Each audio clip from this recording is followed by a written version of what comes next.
Hi everyone, it's Susan. So I've had like a lot of questions about my Accutane. I'm really sorry I haven't like kept up with the vlogging and the updating and stuff. Just been kind of busy. But as you can see, I am nearly completely clear. Like, I still have some mild scarring. Or rather, I have some hyper-pigmentation on my cheeks, like along here. It's not really obvious, but it is there. I mean, it's so much better than before, obviously, and I can deal with this. I can't deal with the acne. So this is, I've just finished my month 4, I'm on month 5 now. 17 milligrams. So in my first month I started on 35 milligrams, and I've been from month 2 to currently I'm on 70. And the brand I have is, the box looks like this. And it comes in 5 and 20s, so I take 3 20s and 2 5s every day. It's by Beacon. I don't know, you should check this out because this one uses soybean oil instead of peanut oil, and I know that some people are allergic to peanuts, so if that's a concern you should definitely let your GP or your doctor know before you go on anything like this. Yeah. So, side effects, I have had very dry skin and like a disgusting scalp.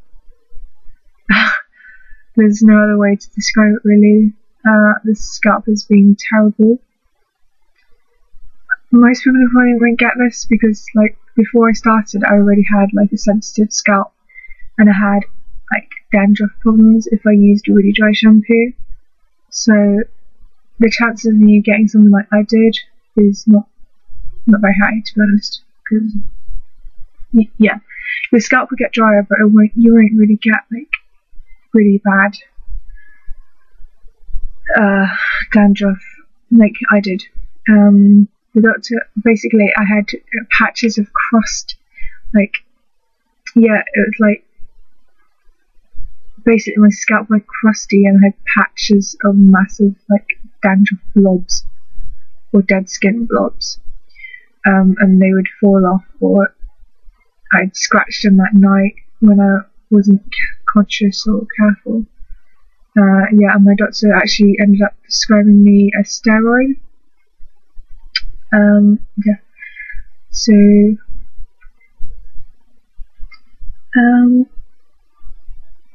and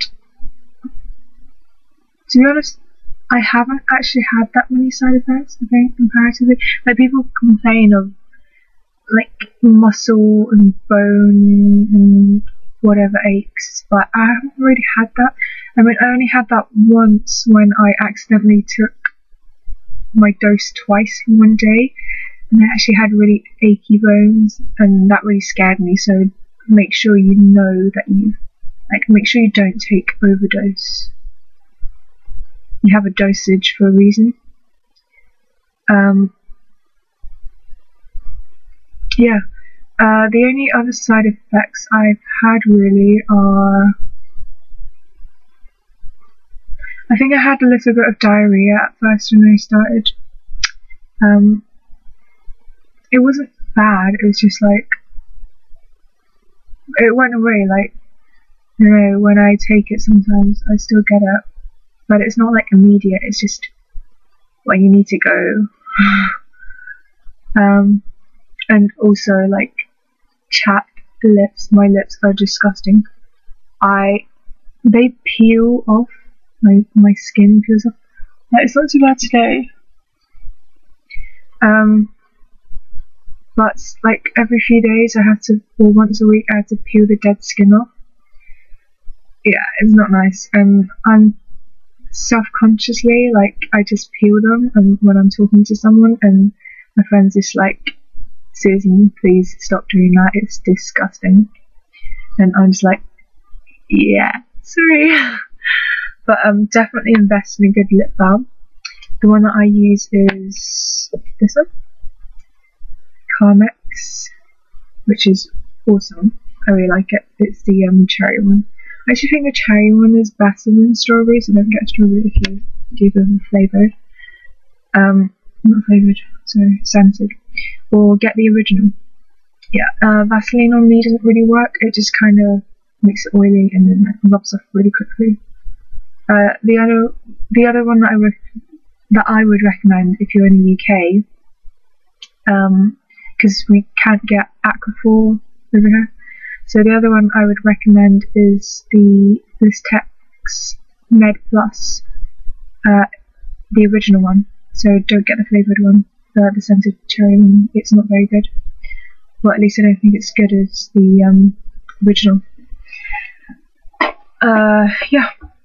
And for moisturiser wise and face wash, I don't actually use a face wash anymore. I did start on Cetaphil, and I use the gentle cleanser that everyone uses. I found that it gave me blackheads. Well, not blackheads, but basically my nose got blocked. The pores in my nose, they get blocked really easily if I use that. I think it's got something to do with the fact that it does actually bind to your skin. It doesn't really wash off. So, you know, if you don't have big pores problems like me, because I've had acne for so long, then go ahead and use it. It's really, really good. I highly recommend it. And I started off on the Cetaphil, the moisturiser that everyone else uses as well. So that was for the first month.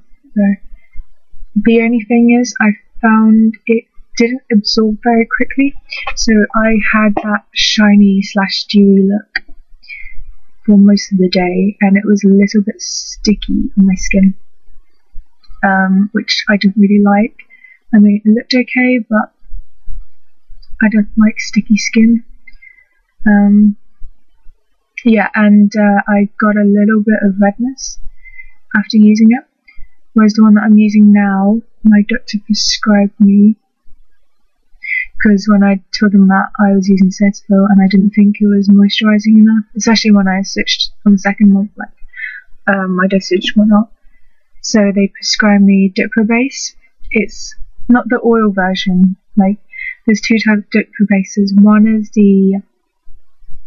it's like Vaseline, like petroleum, and like clear and translucent. But the other one is the cream. It's like an emollient. It basically looks like it's just like a white cream, and they prescribed me this massive 500ml bucket type canister pump thing. But I do know that you get it in tubes as well, like toothpaste style tubes. So it might be worth looking into. It is for eczema skin, so it's pretty heavy duty, but it's perfect actually for me right now. And I use about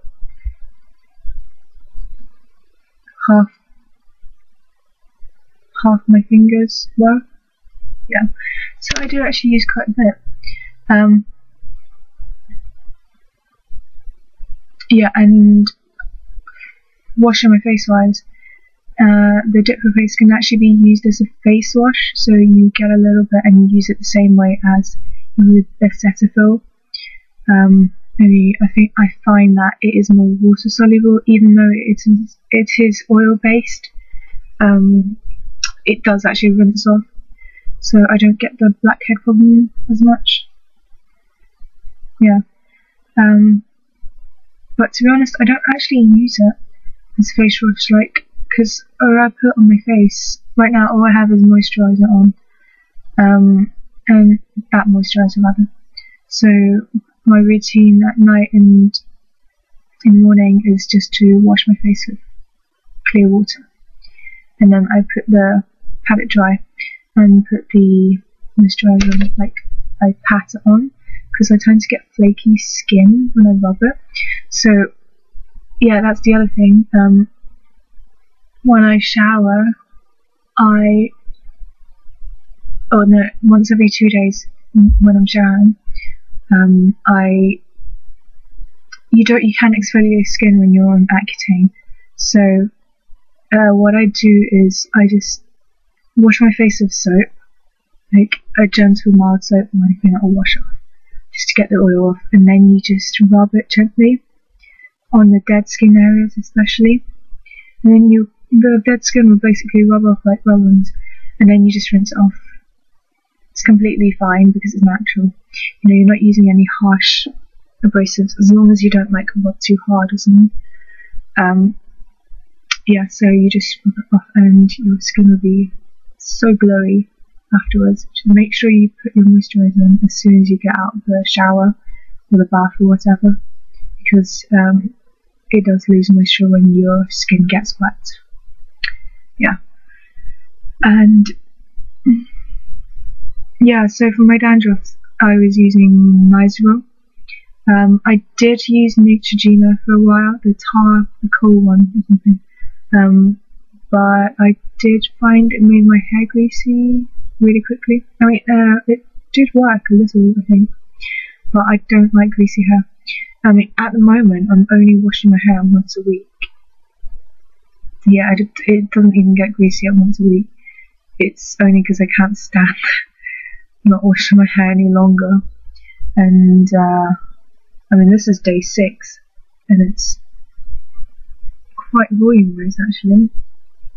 It's just because my dandruff problem gets worse the longer I leave it to wash. But then if I wash too often, it gets worse as well, because the scalp gets really dry. So it's a no-win situation both ways. Yeah. So that is it for now.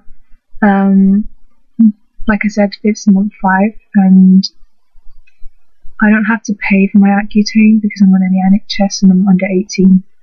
So that's quite lucky. I'll be 18 soon though, so hopefully my treatment will finish before I turn 18. Yeah. That's what I can think of for now. If you have any questions, please feel free to just comment below or send me a message. I'll try to get back to you as soon as I can. But yeah, thank you guys. Thank all of you for the support.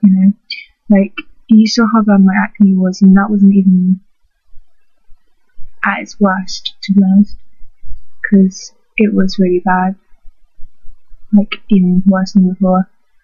And now it's not perfect because I have had acne for so long, and I do have quite a bit of scarring, pitting and rolling scars. I'll take some pictures and upload them some other time in a video, so you guys can see. So my advice is, if you are watching this and you're debating whether to get your acne treated or not, or to whatever, and you've had it for a year or 2, don't wait any longer. Seriously, do something about it, even if it's not on Accutane.